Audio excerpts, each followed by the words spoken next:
Dedic această melodie din partea mea Cocoș de la Călăraș în memoria mamei bunului meu prieten, Munir de la Granada. Mamă, îți mulțumesc pentru cine sunt și pentru ceea ce nu sunt.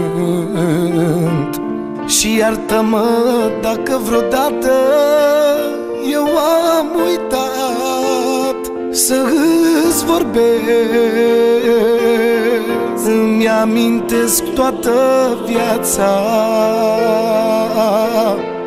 de dorul și de mila ta. Azi văd timpul că a trecut, dar în bine, măicuța mea.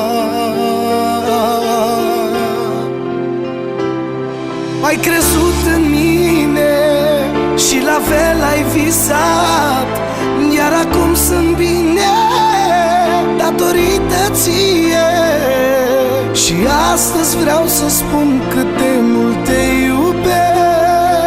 Unde să te găsesc, să spun cât te iubesc, măicuța mea. Iartă-mă dacă tu ai plâns vreodată din cauza mea. Eu știu că ți-am greșit, măicuța mea, din vina mea. Ți s-a uscat lacrima. Ai crezut în mine și la fel ai visat, iar acum sunt bine datorită ție. Și astăzi vreau să spun cât de mult te iubesc. Unde să te găsesc,